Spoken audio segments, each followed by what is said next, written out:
Chicos, bienvenidos un día más al canal más chambeador de todo el mundo del freestyle y las batallas escritas. Y atentos, gente, porque hoy vamos a volver a reaccionar a una especie de estos documentales que saca el canal de Casta, ¿vale? Para quien no le conozca, básicamente es un canal que hace un formato parecido de vídeos sobre freestyle al que hacía Tesla antes de empezar con YoTV. Y en este caso el vídeo además se llama El efecto formato. Me habéis dicho que está muy interesante, que hace un análisis sobre el freestyle, FMS, su evolución y que está chulo, así que vamos a verlo. Antes de empezar, como siempre, tenéis en la descripción el enlace al canal de Casta. Si podéis ir, dejarle like, suscripción, comentario, así apoyamos entre todos. Y vamos, gente, let's go. A ver qué comenta el bueno de Casta sobre el efecto formato. ¡Vamos! Por cierto, como siempre, si te gusta mi contenido, ya sabes, like, sub, comentario. Mucho tiempo, debido a la expansión de la escena, se buscó la manera de tener un método de votación justo, universal y eficiente. Y justamente un día nació la primera liga competitiva en España. En aquellos tiempos era algo nuevo, incluso sorprendentemente funcional. Cumplía con los requisitos del formato perfecto. Sin embargo, con el tiempo, los competidores se veían cada vez más acorralados entre una censura que limitaba su creatividad y una deportivización extrema que dejó fuera del juego a varios. Hoy hablaremos de todo esto y más solo para poder entender, ¿realmente valió la pena? Y como debe de ser, vamos en orden. Urban Roosters, la empresa creadora de FMS, existe desde hace muchísimo tiempo. Entre las cosas que hacían antes de ser la empresa que ya conocemos, está un proyecto llamado 100% Freestyle, donde desde el año 2013, más específicamente el 22 de mayo, encontramos en su canal la primera sesión de freestyle de varias que han ido evolucionando con el tiempo. Poco después empezaron con lo que en un futuro se convertiría en su fuerte, las competencias. Tío, de hecho, de verdad, o sea, pocos se acordarán. En plan, quiero que comenten los reales, los que estaban ahí desde hace tiempo. ¿Cuántos de aquí se acuerdan de cuando Urban Roosters era un canal que subía todos sus vídeos en blanco y negro, tío? Esa era la seña de identidad de Urban antes, era esa. Recuerdo que, de hecho, hasta ahí, si no me equivoco, un chuti contra De Toque, creo que se hizo de batalla de exhibición, que se había subido en blanco y negro totalmente. Cosas de competiciones que habían hecho. Todo el contenido de Urban se publicaba en blanco y negro siempre. Es verdad que después ya empezaron con la FMS, un proyecto más grande, más ambicioso, y entiendo que dirían, oye, no podemos hacer como una liga así mundial y estrenar todo en blanco y negro, ¿no? Pero era su seña de identidad, ¿eh? Era así. Los primeros eventos era llamado In The Hood, donde, como verás, ya teníamos a personajes como Stigma colaborando con ellos desde 2015. En esta época, si miramos el panorama completo, ya teníamos una escena considerablemente firme. Al mismo tiempo que Urban empezaba con sus producciones, teníamos el beso viral de Arcano con De Toque o a Dani batallando con MKS en el quinto escalón. Con el paso del tiempo llegamos a 2017, donde se fundó la primera FMS en España. El proyecto era ambicioso, de hecho, voy a decir una temporada, 9 jornadas. No sé si es así, pero a mí me suena que sí. ¿Sabéis que creo que participé en la primera o una de las primeras competiciones que hizo Urban Roosters? Que Urban Roosters es, vamos, la empresa de Asier, la empresa de Pedro, la empresa que fundó FMS, ¿vale? Yo creo que participé en la primera batalla que hizo Urban Roosters en toda su historia, que fue una competición que se llamaba Sangre o Letra, me acuerdo, y otra también que se llamaba Burning Hood, que también era, pues, de esa época, antes de que empezase FMS, mucho antes. Y de hecho yo recuerdo que hice esa batalla, que era en una sala en Bilbao, con muy poco público, poca gente, y uno de los jueces era Asier, ¿sabes? O sea, que estuve ahí desde los inicios, ¿eh? Creo que estuve en la primera batalla que hizo Urban Roosters en la historia, o si no fue la primera, tuvo que ser de las primeras, ¿eh? Nada, así un formato que a grandes rasgos, mientras avanzaban las batallas con diferentes modos como el Easy Mode o el Hard Mode, se les puntuaba cada patrón individual a los raperos en una escala del 0 al 4, y el que llegara con más puntos al final ganaba. Sencillo. Había situaciones especiales como los minutos a sangre, donde si los competidores contestaban a lo que dijo el rival, se sumaba un punto a cada patrón. También había puntos extras por flow, por puesta en escena y por skills. Al principio varios de los competidores venían de ligas más libres, por llamarlo de alguna manera, como Red Bull, donde siempre se ha manejado un estilo verdaderamente personal y los raperos hacen cosas impresionantes. Por ende, cuando llegó FMS desde 2017 hasta aproximadamente 2019, todo se veía perfecto. Sin embargo, poco a poco empezaron a presentarse diferentes problemas, pero uno de los más grandes fue la pandemia.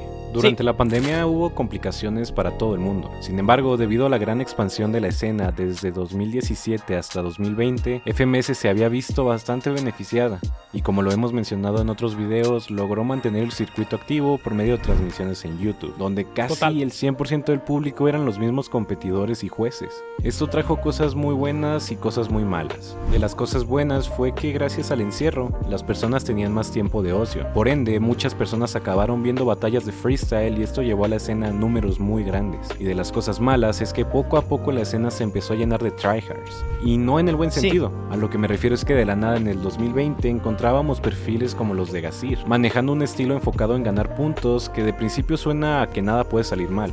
Y claro, Ese no era el problema principal. El verdadero problema es que con tal de hacer un minuto perfecto lleno de respuestas, muchos de los raperos dejaban de lado eso que le daba la llamada magia, que a grandes rasgos es esa chispa de atrevimiento cuando hablamos de técnicas, flow y todo lo que llena al espectador de emociones que le dan el toque especial al freestyle. Por la falta de público también se añade el hecho de que se fue convirtiendo en un Creo que la gente criminaliza mucho a Gazir cuando se habla de esto de deportivizar el freestyle, del efecto formato y tal. Y al final realmente la culpa no es de Gazir, ¿sabes? Gazir simplemente subió a la liga. En la liga lo que te pedían era hacer el estilo de una manera, lo que votaban los jueces era de una manera, el formato FMS estaba configurado de una manera, y él lo que hizo fue intentar hacerlo lo más perfecto posible acorde a lo que le pedían, ¿sabes? Entonces creo que también como que se le ha criminalizado mucho, en plan, no, Gazir fue el formato que destruyó el freestyle. Es como, tío, pues él lo único que hizo fue ascender a una liga.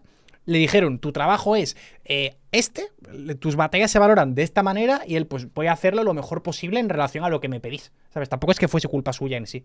Diseñado para impresionar jueces y raperos, no tanto al espectador, haciendo estructuras perfectas pero poco llamativas o dobles sentidos. En muchas ocasiones era tanto el abuso de estas técnicas que directamente el espectador promedio dejó de interesarse por el juego. Y a todo esto súmale que había una censura. Y viendo algunas reacciones que tuvo este punto tocado por encima en un video anterior, déjame darte contexto. En 2020, poco después del cambio tan drástico de pasar de un evento con miles de personas y en consecuencia miles de tickets vendidos, a un escenario a puertas cerradas sin retribución de parte del público, lo que se buscaba era ser lo más amigable posible para las empresas que potencialmente podrían patrocinar la competencia. Justo por estos tiempos salió un video de Juancín con mi tío Tesla, donde se revelaban las reglas y el contrato de los jueces que tenían que cumplir. Por eso los jurados de FMS tienen potestad y deben penalizar a través del propio método de votación con un punto las rimas o referencias raciales, el racismo, la violación, el genocidio u otros temas sensibles como pueden ser el fomentar los malos hábitos desde un punto de vista ético, moral y de la salud. Entre esas reglas encontrábamos que Yo los aquí jurados digo, debían... No sé exactamente cuál fue el contexto de todo esto, cómo funcionó, cómo fue esa regla, porque sí que, vamos, me imagino que a día de hoy no está, si no, no habrían organizado Johnny contra Dalia, ¿sabes? O sea, me imagino que no.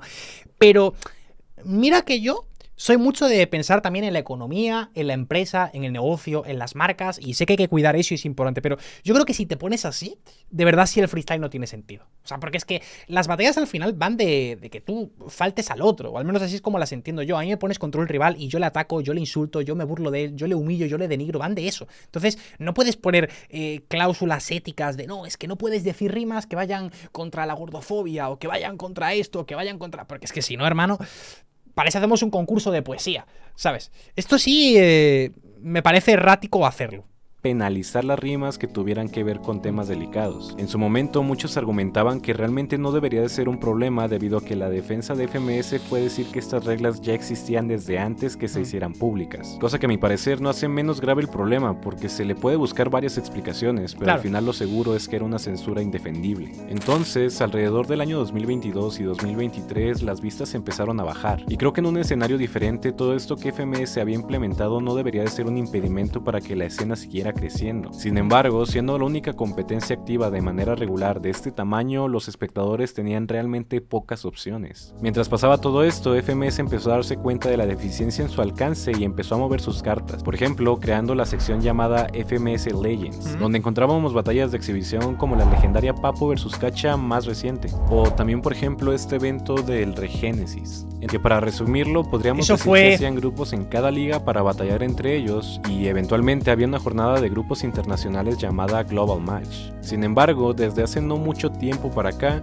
después de ver que los cambios tan drásticos que habían hecho no terminaban de dar resultados, sacaron las armas pesadas. Empezaron a considerar diferentes puntos para, por ejemplo, el ascenso y la permanencia en la liga. Ahora ya no se basa en cuántos puntos tienes, sino cuánta gente te apoya. Y bueno, esto representó un problema por algunos despidos que de cierta manera se les puede llamar injustificados. Yo digo una cosa, la Regénesis, y creo que no es tampoco muy polémico lo que digo, creo que ahí estaremos todos de acuerdo. Para mí la Regénesis fue el peor error de la historia del freestyle. Y creo que estuvo cerca de cargarse FMS, ¿eh? O sea, muchas de las cosas que a día de hoy tenemos que estar recuperando son causas sobre todo de la Regénesis. Fue un error muy grande. Y mira que cuando se anunció, recuerdo que todo el mundo se había pronunciado a favor, ¿sabes? En plan de, oye, pues sí, pues hace falta esto, va a ser mucho más interesante, tal. Olvídate. Horrible. Error grave. Error Problema grave. el cual seguimos Error viendo grave. hoy en día. Pero no nos vamos a meter tanto en ese tema para este video. Regresando a los cambios, aparte de estos nuevos parámetros de ascenso, también modificaron el formato, donde en vez de ver quién junta más puntos patrón a patrón, ahora se evalúa cada intervención completa. Esto beneficia a los competidores retirando la presión del cuánto vale la rima que sueltan, siendo más libres de hacer cosas nuevas o, como muchos mamadores le llaman, saltar al vacío, pero de una manera realmente estilizada. Entre las cosas nuevas también encontramos a los extra players, dándonos en tiempos más recientes competidores que usualmente no veríamos, como a Navas o a Bennett. Es una puerta abierta que deja Urban Roosters para los regresos de competidores que no tienen el tiempo de hacer una temporada completa. En 2025, Correcto. una vez pasando Igual la te digo primera todo lo edición. contrario. O sea, igual que la Regenesis me parece el mayor error, creo que estos cambios de esta temporada, volver al sistema clásico de puntos, los extra players, el nuevo sistema de votación, todo esto todo lo contrario. Creo que fue un acierto muy grande por parte de FMS. De World Series pudimos ver qué tanto puede llegar a funcionar una competencia del estilo y Otro acierto afortunadamente brutal, salió bien, acierto. teniendo confirmada una segunda edición que está a punto de estrenarse. Entonces, resolviendo la pregunta del inicio, ¿realmente valió la pena todo esto? Si me preguntas a mí, creo que en este momento, como todo en la vida, sin esto no hubiéramos llegado a ver esa World Series llena de momentos virales, que son proyectos que poco a poco vuelven a ser igual de ambiciosos como en algún momento lo fueron. Si bien han sido situaciones duras para la disciplina, de alguna u otra manera Urban se las arregló para poder presentar producto de calidad sin ninguna pausa de por medio. Que claro, si le preguntas a muchos competidores o miembros del staff, tal vez no fueron las decisiones más convenientes. Aparte, todo este declive de cierta manera desembocó en que en medio de toda esta revolución que se llevaba a cabo en las batallas de freestyle, renaciera el circuito de las batallas escritas, con De Toque trayendo de vuelta su propia liga y teniendo el espacio libre para crecerla de manera orgánica a tal grado que ya hay un asesino en contra de su campeón nacional. Gracias a todo esto, de cierta manera ya se hacen más posibles los escenarios utópicos donde podríamos encontrar la competencia de leyendas argentinas propuestas por el mismo De Toque, con regresos espectaculares como los de Woz, Duki y perfiles del estilo que sin duda convocarían demasiada gente. Al final todo esto nos deja como un aprendizaje que realmente un arte es sumamente difícil de cuantificar y que mucho de algo siempre se vuelve contraproducente. Empezamos a ver a la gente valorando más el show, el factor humano que se había perdido. Los mismos competidores ahora son más libres con el nuevo formato. Se dejó de lado un poco la obsesión por la métrica perfecta y se volvió a lo básico, la conexión con el público. Y esto no quiere decir que el freestyle se haya vuelto menos técnico. Al contrario, No. ahora veíamos raperos que podían ser tan quirúrgicos como siempre, pero que además te soltaban un punchline que te volaba la cabeza, con una fluidez que te hacía sentir que no había censura y que todo estaba preparado aunque no fuera así. Así que volviendo a la pregunta, ¿realmente valió la pena? Sinceramente creo que sí, porque todo este proceso de prueba y error, de éxito y declive nos dejó una lección muy importante. Nos enseñó que el freestyle es un arte y no un deporte, es una forma de expresión. Si bien muchos de estos puntos ya los habíamos visto en videos anteriores, nunca le dimos un espacio a profundizar cómo funcionaba todo. Ahora que FMS parece haber entendido la lección y que el circuito de las batallas escritas es lo que es, ¿realmente podemos esperar una nueva época dorada? Es una pregunta complicada, pero algo cierto y que se puede ver desde ¡Ojalá! lejos es que de cierta manera todo apunta que así será. Tal vez no dentro de poco, pero con la presencia de nuevos talentos o los nuevos requisitos para las competencias, ahora sí están girando en torno al espectáculo. Afortunadamente, se entendió que la puntuación de un buen rap nunca ha estado en la hoja de un juez, sino en el eco que deja en la memoria de las personas. Vaya frase para tatuarse al final, ¿eh? Vaya frase para tatuarse al final. A ver, primero que todo, por cierto, muy buen vídeo de Casta, ¿eh? O sea, es como que no sabía que hacía falta un canal de este estilo, con vídeos así como narrados, como documentales del freestyle, un poco como lo que hacía Tesla. No sabía que hacía falta hasta que lo he visto, ¿sabes? Encima, eso, son vídeos que no son como los del humor del freestyle, que sí que duran mucho más, tipo media hora, 40 minutos, 50 minutos, y es un canal que saca vídeos con bastante frecuencia, así que como creador de contenido, de verdad, un shout out para el bueno de Casta porque está haciendo las cosas muy bien. A ver, sobre la reflexión que hace un poco al final, de si fue necesario, si no fue necesario, yo al final creo que sí. El freestyle tiene una cosa que es muy buena y a la vez es muy mala, que es una disciplina nueva, ¿sabes? El fútbol es un deporte que tiene cientos de años de antigüedad. El deporte, más de lo mismo. Prácticamente cualquier disciplina que te puedas imaginar que está con nosotros hoy día ya tiene esta antigüedad. Entonces, ¿qué es lo que pasa con estas disciplinas? Pues que ya hay muchos estudios, ya se sabe cómo funcionan, ya se sabe cómo evolucionan, la mayoría de cosas ya se han probado. En el mundo de las batallas, como es algo tan nuevo en ese sentido, pues es que es natural probar cosas, equivocarse. Igual dentro de unos años descubrimos que el enfoque que se está tomando ahora de enfocarse tantísimo en el show tampoco es el camino adecuado. adecuado, pero no lo sabemos. Hay que probar cosas, hay que acertar, hay que equivocarse, tiene que haber una temporada de regénesis para que después se solucionen los errores y tal.